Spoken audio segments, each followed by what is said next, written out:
Hey everybody, and welcome back to Trekyards. He is Commander He's Cockiness, Captain Foley. and as usual, we have some cool stuff to talk about. This ties into Lower Decks, Episode 1 of Season 3. And what are we going to talk about today, Samuel? Well, us at Trekyards, you, me, and the fans, like to keep visual canon consistent and logical and thought through. And since the end of Nemesis, there's been probably 20 or 30 uniforms created.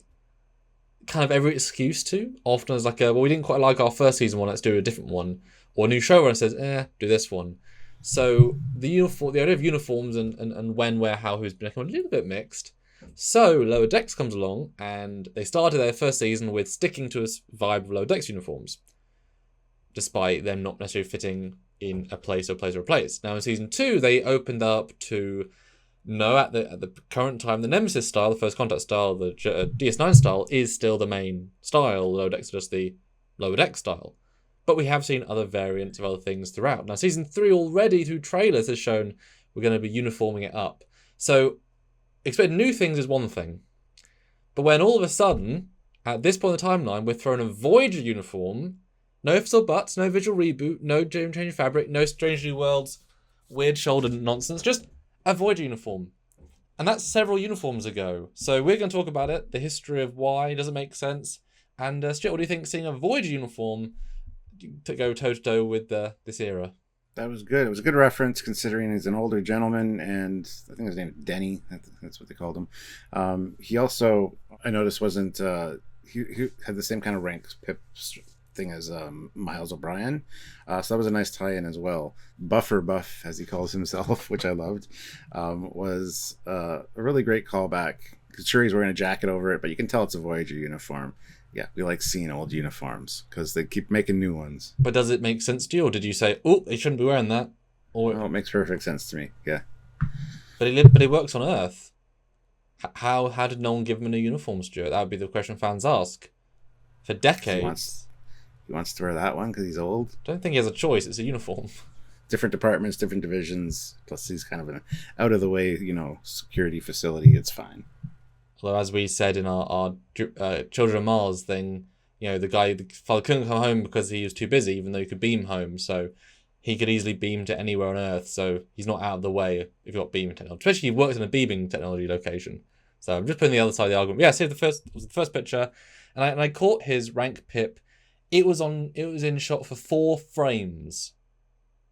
Not 4 seconds. 4 frames. That is attention to detail that this team put in. Because that's a relatively high... It's not just a Pip. Good job, guys. Good job. But I saw him and was very excited because we really haven't seen much Voyager uniform. And it's one of my favourites because it just kind of pops in colour. It's not changed. It's consistent. It's logical. I was very happy to see it. But I did obviously ask the question of what, where, who. So the next shot, though, shows that despite all of these pictures being taken on the same day, the same episode, this is the reflective uniform eras that are all on show, all at the same time. That's quite a broad spectrum of time, isn't it, really? It almost feels like Starfleet Online a little bit with different uniforms running around. Yeah, I'm glad they didn't create a new one for this guy for some reason. We've got enough new ones in New Trek. So yes, the Voyager one I was very happy with. The present day is 2381. So it's 12 years since the Voyager uniform came into being, 8 years since the Nemesis, or First Contact, and 1 year since we saw Cerritos' uniform. It takes you over 12 years to fail to phase out a uniform. I'm not saying that can't happen, but that's a really interesting precedent that 12 years on, Earth, the center of the Federation, Starfleet, this guy presumably goes to work in an office and has access to Starfleet records. Like, he knows he's wearing the super old uniform, that branches are allowed to maintain over a decade-old uniform. That's really interesting, because at that point, are things even phased out, or is it just, the highest branch resets, but everyone else... is there TNG ones running around? Does Starfleet care? We take it for granted that any Trek we see is the leading light ship, the cutting edge. Even DS9 became a port of call for the most important ships. Obviously, it got the standard uniform, even ahead of Earth, because Sisko's wearing a Voyager, whereas all of Earth is still wearing TNG. This certainly sets an interesting precedent to, can a fan film, for example, have a TNG uniform in Lower Decks and not be complained about? if it's 19 years out of date. I don't know. This is interesting precedent to show it. Yeah, it does make you wonder what other uniforms are going on and why this is the case. I mean, I don't have an issue with it, honestly. Yeah, I get a uniform as uniform because it's a uniform. Haha. Honestly, I think it's kind of neat to kind of show these different changes, and the fact he's wearing a coat over it as well. He's not like you reporting to somebody every day kind of thing. He's kind of like on his own there. Does what feels comfortable. Maybe he served in that one the longest or whatever. So I see the problem that people might have with it not being more a modern uniform, but it's just interesting because that means Starfleet actively doesn't tell him to change his uniform, because I'm sure he does reports, he has briefings, he has meetings, and he's having meetings with people in First Contact uniform for literally almost a decade, and they're never telling him to change. So that's the precedent, that he isn't off the grid. Like, he knows, they all know he's wearing it. So, and like for example, if it's someone, again, a fan film, or even a Wrath of Khan era film, and he went to Earth and everyone's wearing TOS uniforms, how would you feel? 25 years ago, but or you walk through, there's a Wrath of Khan, there's a TMP, there's a TOS, all in the same office because they want to. How would that look to you, or would that be too much? Yeah, that'd be a little too much. These are all similar enough, though. Like, they're within a good age range that it's not like way out of the box, like say the motion picture era or whatever. So, well, certainly, I think it's certainly TMP to Wrath of Khan. You'll have people walking around Earth still in grey, tight uniforms. Because guaranteed now you would be. Not everyone's Wrath of Khaning.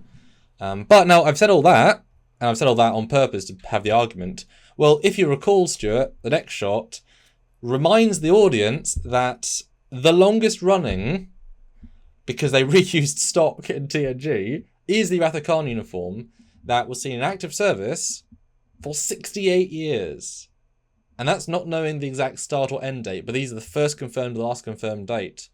So uniform can still be the primary, which then makes it all the more obscene that, the uniforms can change 6 times in 5 years, or in 5 times in 20 years.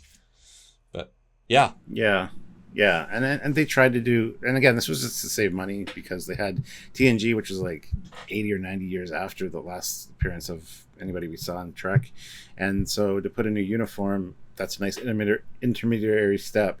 They just used the Monster Maroon, but they took away the undershirt and the belt to make it seem like a progression to the TNG uniforms, which I find lazy because it looks lazy. But the com badge, Stuart. Well, yeah. It's TNG because of the com badge, Stuart. It is. I just hate the way that looks without the belt and stuff. It just doesn't look as formal or as nice. It just looks lazy. Well, it looks like he threw it on. Yeah, exactly. But I see what they were going for with that. And yeah, if you just need him he's literally in it for like a minute and a half or whatever, talking to Wesley. So they didn't want to make a new uniform or, create a new style as a step in between. So I understand why they did it logistically.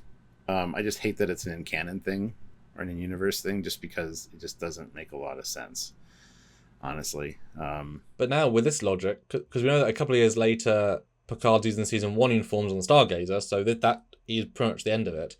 But now with this logic, we can assume that the TNG uniforms were around for a while.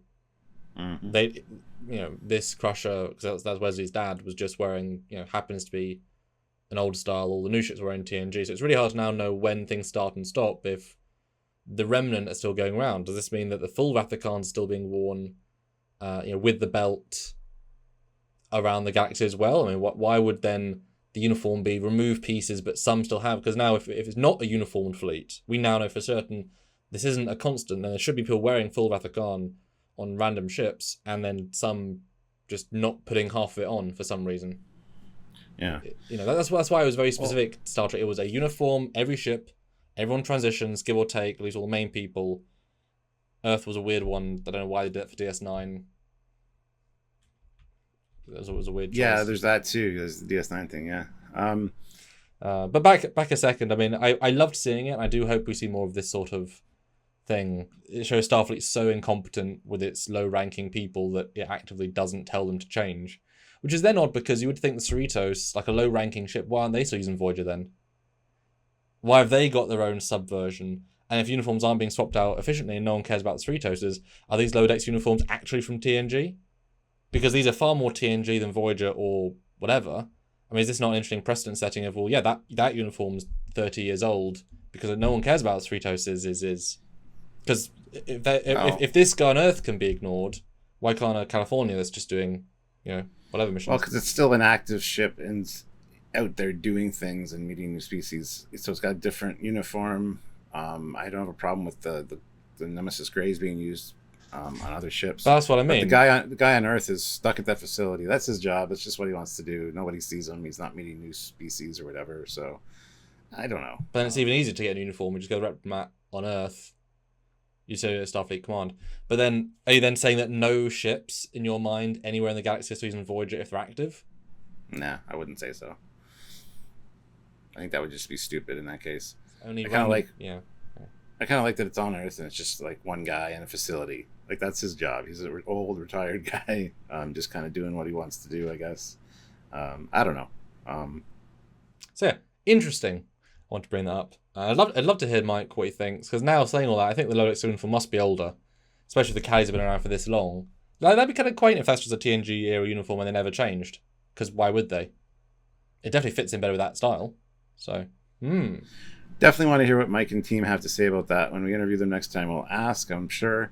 But in the meantime, we want to hear what you guys want to what you think about it. Is it a problem for you? Does it matter? Let us know in the comments down below. Please like the video, subscribe to the channel, and don't forget to join us for all of our breakdown videos and live reviews and just discussions that we do quite a bit of. So please join us. All the ships and tech, this is your home for that. I mean, who else is going to discuss this in this detail with graphics? Just Trekyards. So, support us if you can in those endeavors by Patreon, PayPal, join the channel, just like Patreon, but not on Patreon, or super chatting in those lives, as you said. We love it, you love it, helps us, helps you, and let us know what you think. Because Lodex, great show. So support it by supporting us to support them with lots of videos and showing how cool stuff they do is. And don't forget, for these edited videos, there's a super thanks down below, which is like a super chat, but a little bit different. But remember that there's a button there. Check it out. So until next time, he is Commander Cockings. He's Captain Foley. See you guys later. Bye, guys.